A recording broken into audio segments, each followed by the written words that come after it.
welcome back to my LinkedIn Live series for information leaders. I'm Jacqueline Stockwell, CEO and founder at Leadership Through Data, and this is series 4 of the Information Leaders. I'm back here with Andrea McIntosh, who is our General Manager for Global Operations. So if you're watching live, come and say hello in the comments. And if you've been with us for the whole of the series, I'd love to know what you think so far. So over the last few weeks, we've talked about the hidden pressure for information leaders and what they carry. We've also talked about why more training doesn't always fix that problem. Now, that was a fun one, Andrea, because we run a training company. And we've also talked about how to understand where you might be exposed and what you should focus on first.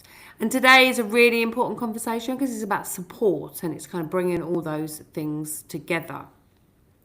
And I know support can sound like a really soft word, but it really isn't, is it? It's around supporting. It's not fluff. It's supporting somebody doing the work for you or getting supported so you can do that work.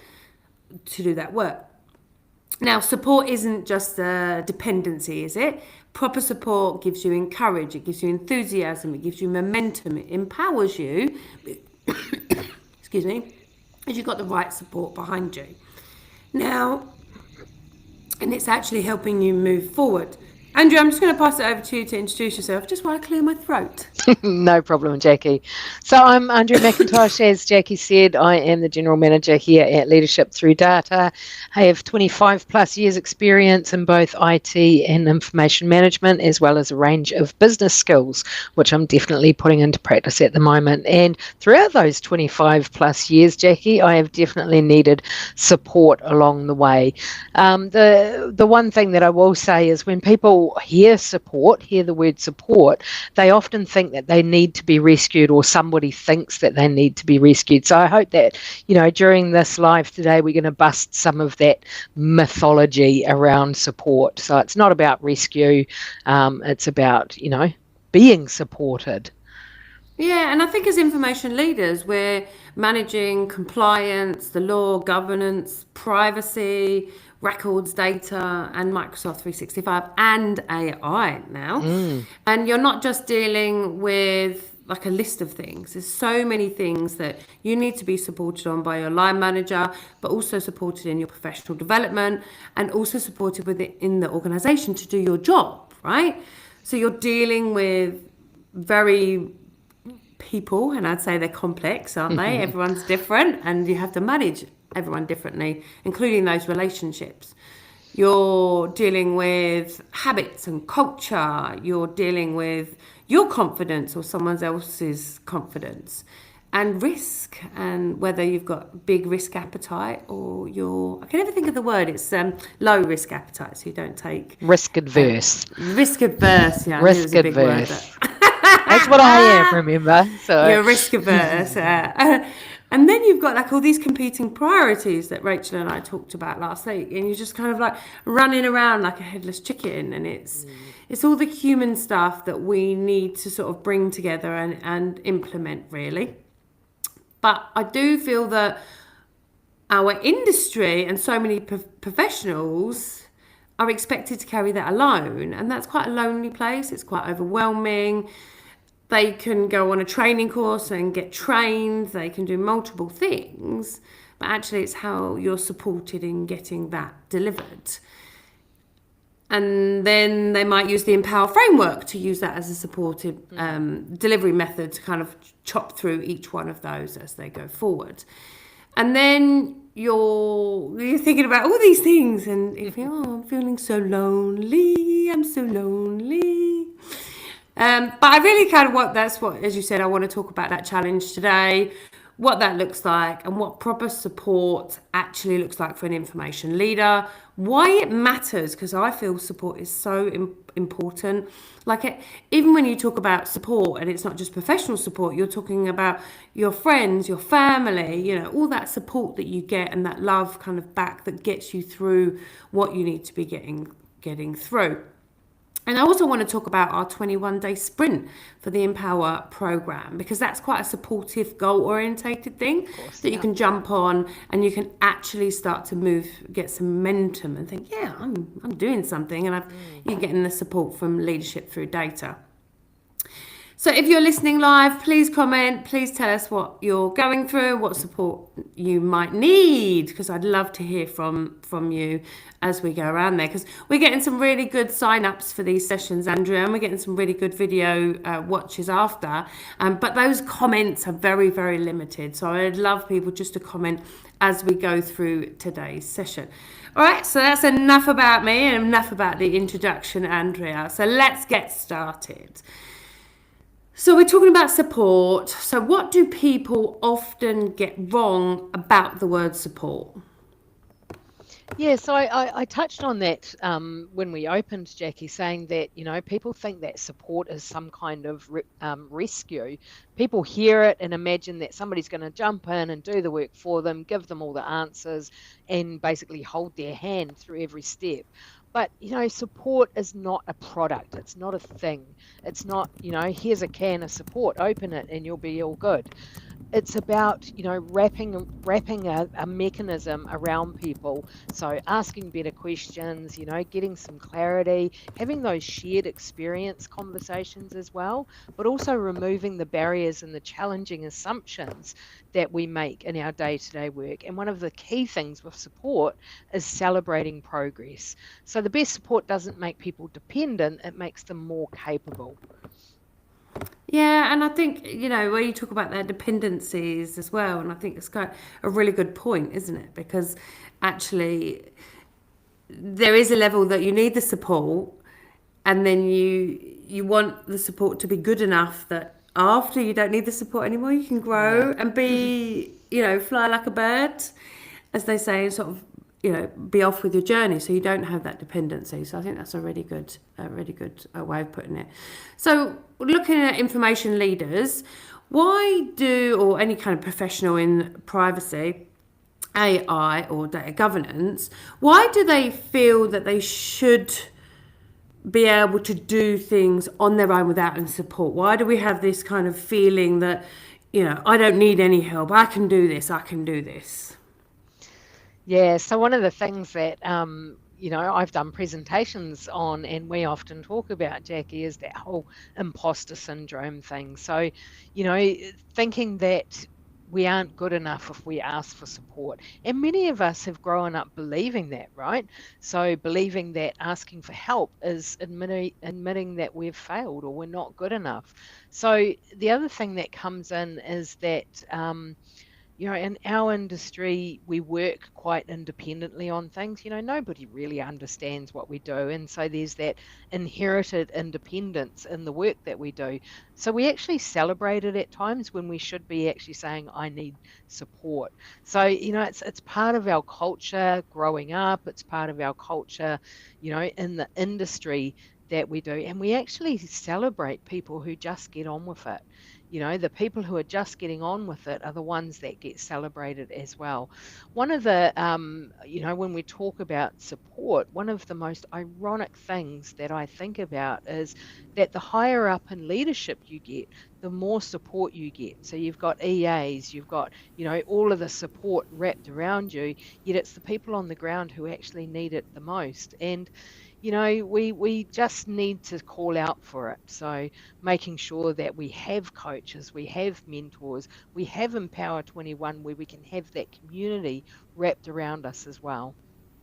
Yeah, and I think it's interesting because when I left the National Health Service to set my own business up, it was like I really did feel like, oh yeah, I could do this on my own. And then it's like, yeah, I had a business degree, which was helpful 9 years previous. Hadn't applied that knowledge for 9 years. But then I think it's really important to look at the support methodology of when you start your own business. So there was like local groups that you could go and they could give you some support in setting up. I then looked at like entrepreneurial books and those things. And I think support just isn't, it doesn't have to be other things. It's, you support from an author. You read that and you feel supported from an author, their ideas, their concepts. And then as you gradually grow, and that's what I've certainly done, is that I've got business coaches, I've got people around me to support as you go. And I think it's that growth, isn't it? That yes, you might be able to do it on your own, but actually you'll be far more successful if you're supported and you have that other pieces around you that you can really put into work. And certainly sometimes our job, it can be very lonely as information leaders. You sort of So when touched we on, sorry, Jackie, I go just on, want to pick no, up go. on what you talked about there, is you touched on something about, getting your own support. Support isn't always something that is delivered.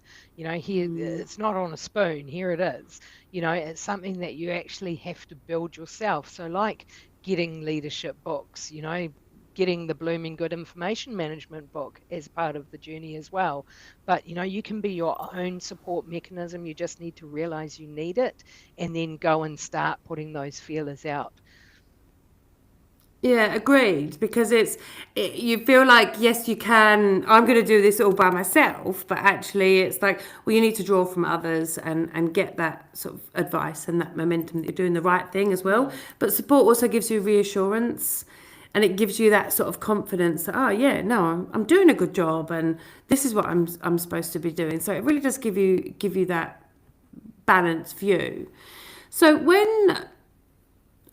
when we're thinking about what we're talking about, so what changes when support is built into the process rather than added afterwards? Yeah, in leadership, we make this mistake. I've made this mistake, right? I haven't put the support in early enough into projects, into change management. So, it's kind of been like, oh, the team's flailing, I better quickly put some support in. So we need to take the approach that it's not, the ambulance at the bottom of the cliff. It's something that we have to put in place upfront and consistently. So make sure that there is a support mechanism wrapped around consistently, even if it's just, a community of practice is a good example of a support mechanism that people can have the support they need before something goes wrong. So it needs to be part of the design. So designing that support into the work that we're doing. By doing that, people are going to make fewer mistakes. And when people make fewer mistakes, that their shoulders are back. They start thinking, I can do this, I can do it, rather than wait till they make a mistake and then put some support in saying, well, this is what went wrong and now we're going to put you on this training course. So it's building that confidence. And also when people have that confidence and they're feeling supported, they're going to ask powerful questions, and those questions are going to be asked nice and early. So small issues don't become major problems. If we're thinking about it from an implementation perspective, such as, moving from an EDRMS into SharePoint, having that support mechanism means that implementation speeds up. So it's about prevention, helping people not get stuck rather than recovering when they are stuck. And it's interesting that you talk about mistakes, because I'm very much magic mistakes. So they're Magic learning mistakes. opportunities. They're absolutely learning opportunities, and I don't think there should be a fear of making a mistake. But there is also an element of, if you learn from other people's mistakes, you won't make the same mistakes like you're describing in leadership. And I know a lot of entrepreneurs, and a lot of sharing that we do is so that other people don't make those same mistakes. So thinking about what you've described, what does, when we're talking about support, it can be we've thrown a load of wild things in of what support can, look like. But from an information leader's perspective, that they're on their own in an organisation trying to roll out Microsoft 365, AI, co-pilots coming in the top, get compliance, get everything stock. What does actually support look like in practice, Andrea? Yeah, well, it's not something that is available 24/7. We can't work like that. We can't have people available when you hit roadblocks right when you need it. So what it looks like in practice is that you're going to have things like, practical examples or templates that people can use. So, physical support. The other thing is having good coaching conversations, and having inbuilt into those conversations really honest feedback. The other thing that's really important is in a proper support mechanism is having that accountability. And to have that accountability, you have to build into it a place where people feel safe to say, I don't know, or I need help. So, that builds accountability with people. Um, the most powerful conversations come from, have you thought about it this way? And, if we think about that, in our Empower Accelerator, we have a whole community that people are bouncing around in the room saying, oh, yeah, I tried that, but have you thought about it this way? And sometimes those 10-minute conversations can save, 10 hours of frustration and just help people move forward. Yeah, definitely. So thinking more about support, so it's not a sign of weakness, but often it's a thing that can create momentum, right? For sure. Yeah. So the funny thing about momentum is that, it comes from action. So no momentum comes from in your car with the handbrake stuck on. So, to get momentum, you have to start moving forward. So you have to make those actions. And if we think about, supported actions, those actions are going to feel really comfortable. And then once we start moving and we've got that support in place, then that action becomes confidence. And then that confidence, it gives us permission to move. It gives us permission to feel like, I haven't got everything figured out, but I'm moving and I've got the confidence and I know I'm going to do it. And that's where the progress really happens. So, you know if you wait until you're completely confident with something, you're going to be stuck with that handbrake on in the car, people beeping behind you. So, just keep in mind that the momentum comes from action, and then that action builds your confidence. Yeah, brilliant. Now you're talking a lot around leadership as well, and I feel that part of being a leader or in a leadership is understanding the difference of being supported versus being spoon fed. What's your thoughts on that?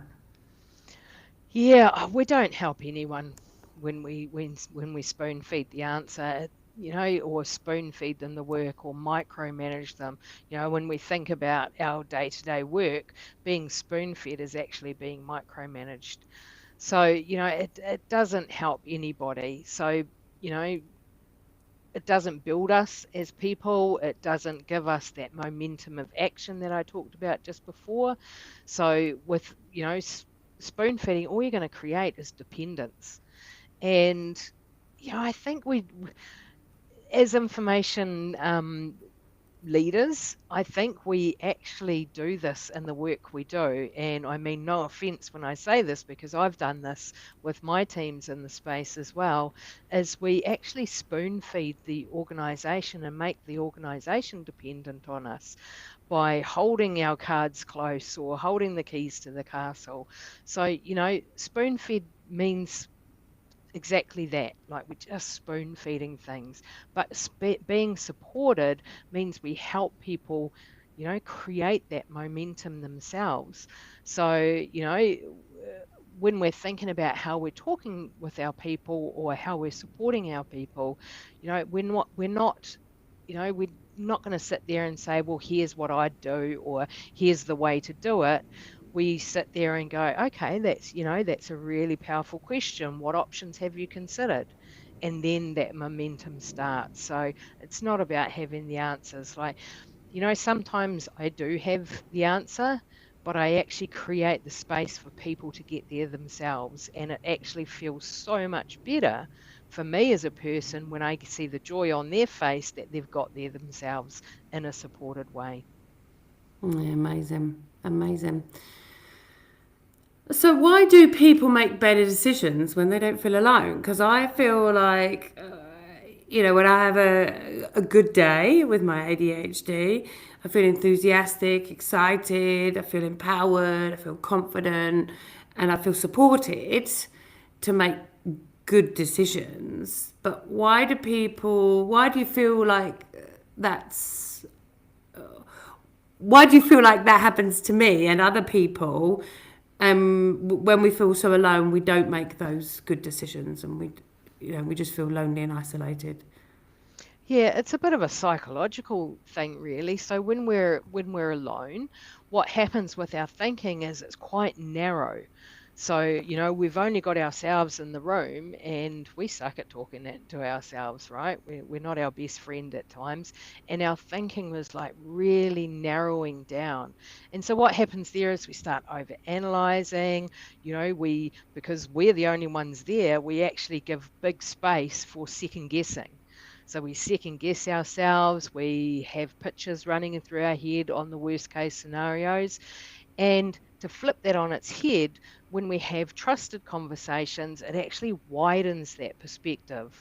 So, we widen it enough to stop the over analyzing, stop the second guessing, and the movie in our head often changes. So, that it's just a psychological thing. When we have to talk to ourselves, it's a very different conversation than when we have to talk to other people or we choose to talk to other people and get differing opinions. So, again, it's not about having those people to come in and solve the problem for us. It's about having those people in the conversation with us to widen that thinking. So help us think more clearly. There's that old saying, a problem shared is a problem halved. And that's about that narrowing. When we share those problems, it's not, problem hasn't changed. It's not got any smaller. It hasn't suddenly gone, poof, that's not a problem anymore. But it's because the perspective gets bigger.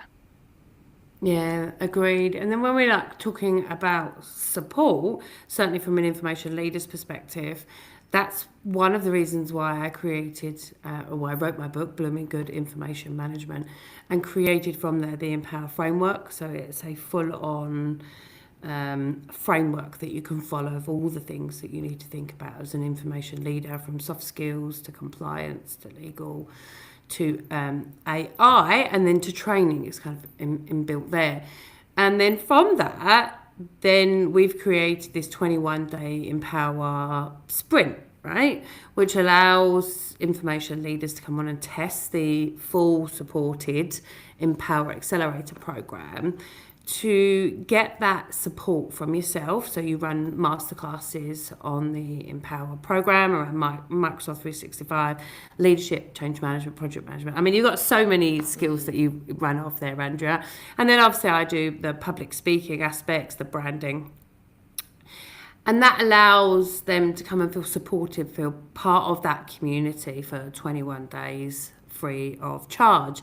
And I think it's a really useful method because you can set some goals, you can say this is what I'm going to achieve in 21 days and get that real support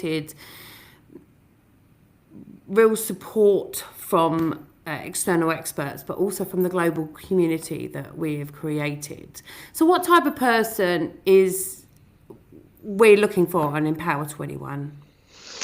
Yeah, so I actually had a conversation with one of our customers the other day, Jackie, talking about Empower 21. And, when she was talking through with me, she was pretty much saying that she knows what good looks like, but she's just struggling to make it happen. And, that's when we talked about it, Empower 21. It's not for people who are beginners or looking for just another information or a training dump. It's around, people who are leading change without that formal authority, people like us in the industry who are wearing multiple hats, people who are feeling overwhelmed by competing projects as well and priorities. So it's, the Empower 21, like you're going to learn a whole lot of skills. You're going to have a whole lot of masterclasses around, skills that you don't necessarily get formally trained on in your organization, but you actually need them, like a bit of change management, project management. So it's about trying to improve information management, information governance, or even your Microsoft 365 direction in a way that, again, gives you that momentum, gets that action going rather than becoming perfect. So you already know what it looks like. You just need help to make it happen. Yeah, and not everybody gets on Empower 21. We've only got limited Mm. numbers. So it's actually an application process, and you are assessed against it. And if you are eligible to go on Empower 21, so places are limited as well. So you're describing the right type of people with the right place with that support method.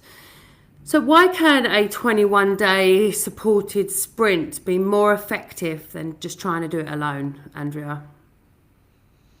Well, I think 21 days is a good way to create a sense of urgency, right? So you're going to get in there, you're going to get in there, boots and all, but it's not, it's creating that urgency without becoming overwhelming. And the good thing about it is it gives you 21 days to sort of find your feet around where you need to focus rather than, sitting in a room and you only want one part of that training. So you can pick and choose and then get your pathway forward. It's a good way to get your toes wet really into the Empower Accelerator.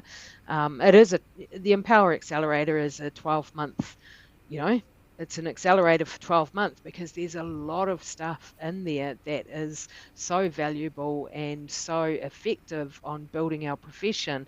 But with the 21 Empower 21, you're going to start getting that support, and you move away from the fix it yourself, and your eyes will open to what is actually available there. Yeah, and one of the key benefits of the accelerator is actually if you're rolling out AI, instead of looking at the shiny tools. I just did a really good podcast with Jesse Wilkins last week that shows and demonstrates that actually you don't need an AI tool over the top. You need to sort out your information management. The accelerator program is designed there for you to do that, so you can be in a better position within 12 months. So you can then have the shiny new tools and technology whilst you're running on good information management rather than garbage.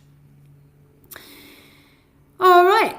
Is there anything else that you wanted to add to that? Because I know that some people's understandings of the accelerator is just more training. They haven't got enough time, they haven't got enough money for it. And actually, the accelerator is designed for you to utilize it whilst you're doing your work. So if you were doing a SharePoint migration, you could jump onto the accelerator program, work with you via the Q&A saying this is what we're thinking about. You give hits and tips in that. Go away and do it. Digest some training on SharePoint, which allows you to do some of that work and then jump back on. So you can really do that condense and have that supported method.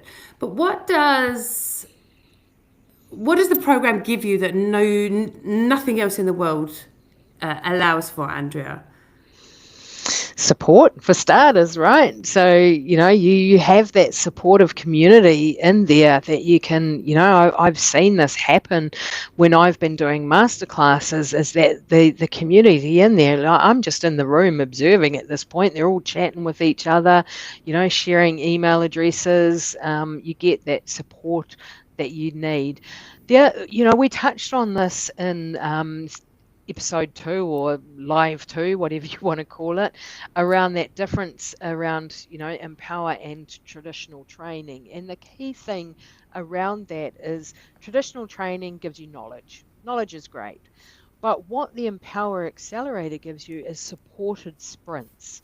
So, it might be the one I'm working on at the moment is the supported sprint on e-discovery. So if you're interested in e-discovery, this is a really good way to get everything you need to know in a supported way with the community, with templates, with all the practical stuff that you need. by attending that as part of the Empower Accelerator, it's going to give you not just the knowledge, but also the implementation. So like Jackie said, you can go on these sprints, you can complete your workplace outputs, you can have the confidence to have those difficult conversations. So you go into it not knowing what you don't know, you start knowing what you don't know, and then you can put up your hand and say, I need to know more. So the other thing that happens in Empower is that, as your coach through the accelerator, I'm going to give you feedback, I'm going to make you accountable, and we're going to wrap that around with community facing similar challenges as well. Beautiful. So we've got an Empower 21-day sprint, which is free, but it's an application process and not everybody gets on that. You've got the 12 months accelerator program for information management if you're deploying AI, or all the other things, soft skills that we need to think about, and that is a paid service. And not everybody gets on that either, so it's quite a unique thing that we are working towards. I think that's it for me, Andrea. Is there anything else you want to add to today's live before we wrap it up? The only thing I would say, Jackie, is that I wish I had a time machine. I talk to you about this quite often.